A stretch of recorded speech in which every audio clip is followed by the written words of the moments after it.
Principios de corriente alterna, parte 2. La energía eléctrica entra a la casa, pasa por el medidor y luego por el switch. El voltaje está presente en los contactos instalados, cuya conexión se realiza en paralelo. Esto quiere decir que el mismo voltaje de 127 volts más menos 10% está presente en cualquiera de ellos y su punto de conexión es el mismo.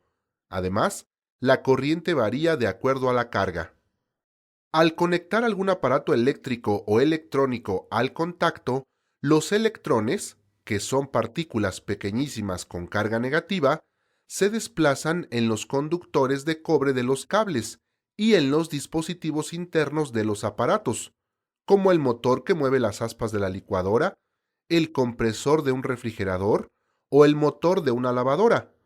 Este flujo de electrones también se da cuando un dispositivo electrónico está funcionando gracias a una fuente de alimentación interna, como una pila.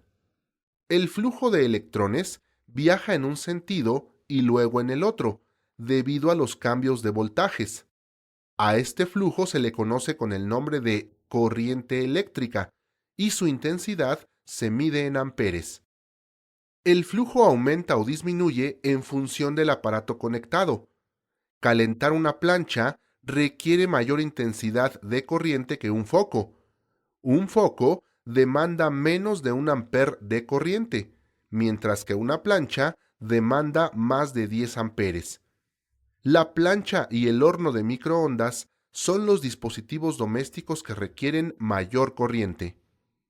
Para comprender mejor los parámetros eléctricos de voltaje y corriente, ejemplificando con una conexión en paralelo, se montan sobre una tabla o acrílico los sockets en paralelo. El cable rojo de fase se conecta al tornillo de la terminal pequeña de la clavija. El apagador debe conectarse en el conductor de fase. El cable blanco a la terminal grande de la clavija. Al conectar la carga de unos focos ahorradores y operar el apagador, en el extremo de la conexión en paralelo se cerrará el circuito. Otro parámetro que es necesario conocer es el de la potencia. Se representa con la letra P y sus unidades son los watts. La potencia se calcula multiplicando el voltaje por la corriente. La mayoría de los aparatos especifican la potencia que requieren, pero ¿qué corriente consumen? De la fórmula de potencia despejamos la corriente y con un simple cálculo podemos determinar la intensidad de corriente que consumen los aparatos eléctricos y electrónicos en nuestra casa. En el caso de un foco ahorrador de 13 watts, el consumo de corriente es menor a 1 amper. Para el de la plancha es de 10 amperes. Esto es más de 50 focos ahorradores prendidos al mismo tiempo, y una televisión consume 1.18 amperes. Esto es aproximadamente lo que consumen 10 focos ahorradores encendidos al mismo tiempo.